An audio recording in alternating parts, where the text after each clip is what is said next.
Hello, स्वागत है आपका सुषमा स्टडी में। आज हम पढ़ने जा रहे हैं ईस्ट इंडिया कंपनी से संबंधित 30 महत्वपूर्ण प्रश्न उत्तर।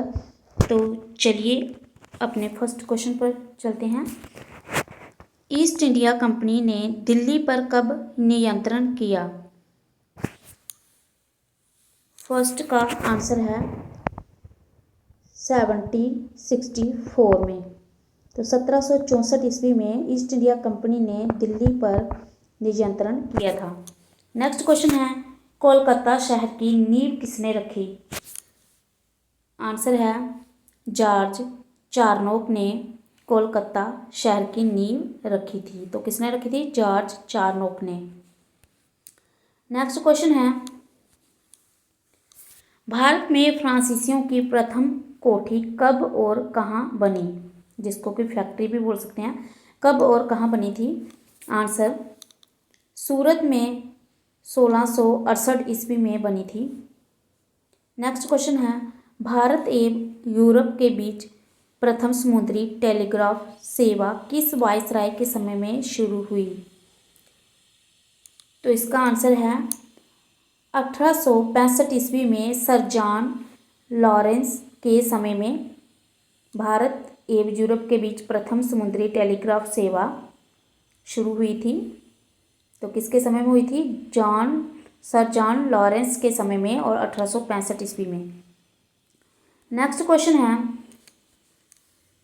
किस वायसराय ने अजमेर में मेयो कॉलेज की स्थापना की थी? तो आंसर लॉर्ड मेयो ने।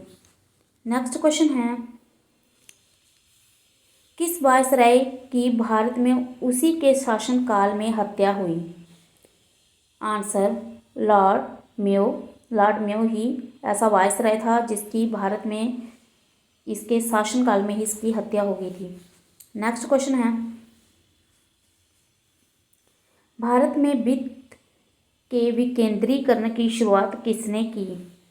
आंसर है 1870 ईस्वी में की थी लॉर्ड मेयो ने वित्त के विकेंद्रीकरण की शुरुआत। नेक्स्ट क्वेश्चन है, पंजाब का प्रसिद्ध आंदोलन किस वायसराय के समय शुरू हुआ था? आंसर है लॉर्ड नॉर्थब्रुक के समय में। तो लॉर्ड नॉर्थब्रुक के समय में पंजाब का प्रसिद्ध आंदोलन शुरू हुआ था। नेक्स्ट क्वेश्चन है, मेरा उद्देश्य करों को हटाना तथा अनावश्यक वैधानिक कार्रवाइयों को बंद करना है, ये कथन किसका है? आंसर लॉर्ड नॉर्थब्रुक का ये कथन है कि मेरा उद्देश्य है करों को हटाना तथा अनावश्यक वैधानिक कार्रवाइयों को बंद करना। तो ये कथन लॉर्ड नॉर्थब्रुक का है। नेक्स्ट क्वेश्चन है, साहित्य जगत में ओवन मेरिडिथ के नाम से किस वायसराय को जाना जाता है? तो ओवन मेरिडिथ के नाम से किस वायसराय को जाना जाता है? आंसर लॉर्ड लिटन को साहित्य जगत में जाना जाता है ओवन मेरिडिथ के नाम से। नेक्स्ट क्वेश्चन जो है, किसकी अध्यक्षता में लिटन ने अकाल आयोग की स्थापना की? आंसर है रिचर्ड स्ट्रेची के अध्यक्षता में लिटन ने अकाल आयोग की स्थापना की थी। तो किसकी? रिचर्ड स्ट्रेची की। नेक्स्ट क्वेश्चन है, लिटन के समय ब्रिटेन की महारानी विक्टोरिया को किस सम्मान से सम्मानित करने के लिए दिल्ली दरबार का आयोजन किया गया था?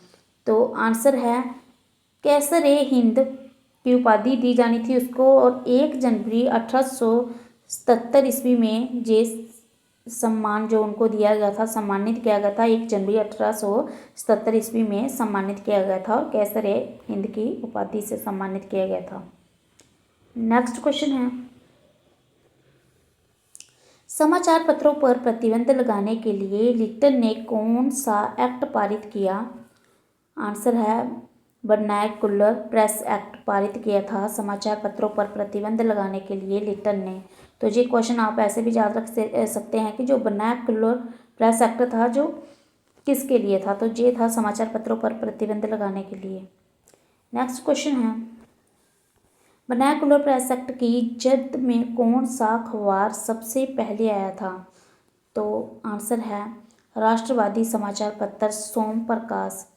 जे वर्नैकुलर प्रेस एक्ट की जद में सबसे पहले आया था राष्ट्रवादी समाचार पत्र सोम प्रकाश। नेक्स्ट क्वेश्चन है, किस समाचार पत्र ने वर्नैकुलर एक्ट का समर्थन किया था? तो वर्नैकुलर प्रेस जो एक्ट था उसका समर्थन किस समाचार पत्र ने किया था? तो ये किया था पायनियर ने। पायनियर समाचार पत्र था, इसने वर्नैकुलर प्रेस एक्ट का समर्थन किया था सबसे पहले। नेक्स्ट क्वेश्चन है, सिविल सेवा परीक्षाओं में प्रवेश की अधिकतम आयु सीमा 21 से हटाकर 19 किस वायसराय के समय में की गई थी?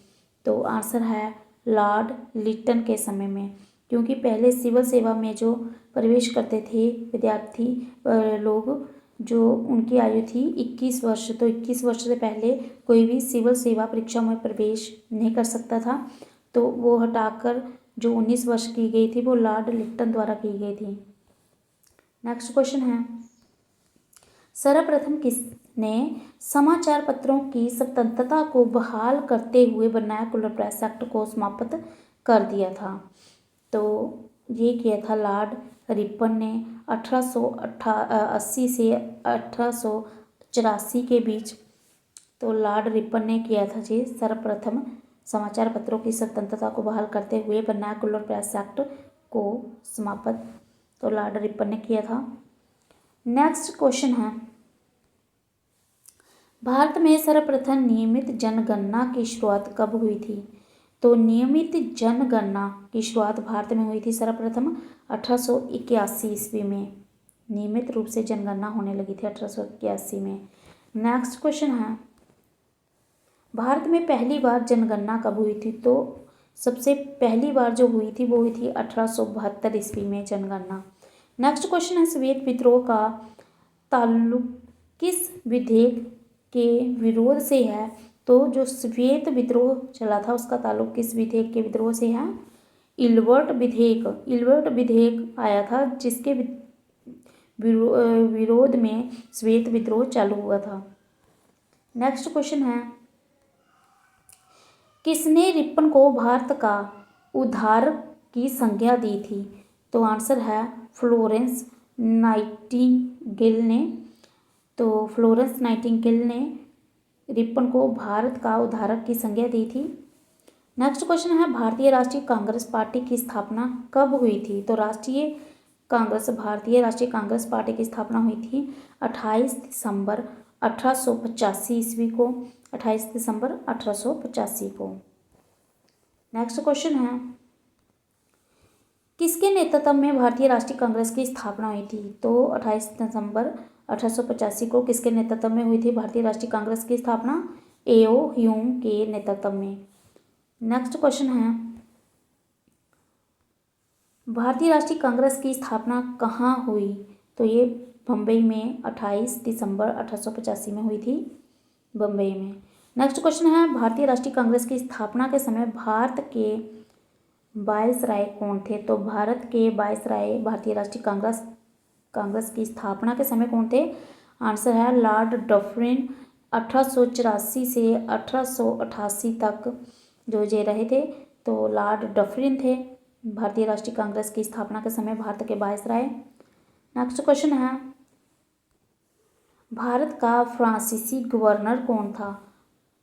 आंसर है डुप्ले। डुप्ले भारत का फ्रांसीसी गवर्नर था। नेक्स्ट क्वेश्चन है, प्रथम कर्नाटक का युद्ध किससे प्रभावित था? जो प्रथम कर्नाटक युद्ध हुआ था वो किससे प्रभावित था? वो था उत्तराधिकार युद्ध से प्रभावित, ऑस्ट्रिया के उत्तराधिकार युद्ध से प्रभावित था जी। नेक्स्ट क्वेश्चन है, किस युद्ध में फ्रांसीसी गवर्नर डुप्ले को अंग्रेजों ने हराया था? तो डुप्ले को किस युद्ध में हराया था अंग्रेजों ने? कर्नाटक का दूसरा युद्ध जो हुआ था उसमें फ्रांसीसी गवर्नर डुप्ले को अंग्रेजों ने हराया था। नेक्स्ट क्वेश्चन है, किस संधि के बाद कर्नाटक का दूसरा युद्ध विराम हुआ था? तो दूसरा जो युद्ध कर्नाटक का हो रहा था वो युद्ध विराम किस संधि के बाद हुआ था? पांडिचेरी की संधि के बाद कर्नाटक का जो दूसरा युद्ध था वो युद्ध विराम होता है पांडिचेरी की संधि के बाद। पांडिचेरी की संधि होती है जब। नेक्स्ट और लास्ट क्वेश्चन है 30 का हमारा, ये 30 नंबर का, किस युद्ध में अंग्रेजों ने फ्रांसीसी सेना को बुरी तरह से हराया था? तो आंसर है 1760 ईस्वी में वांडीवाश की लड़ाई में ही फ्रांसीसी सेना को अंग्रेजों ने बुरी तरह से हरा दिया था। तो ये था हमारा अंतिम क्वेश्चन।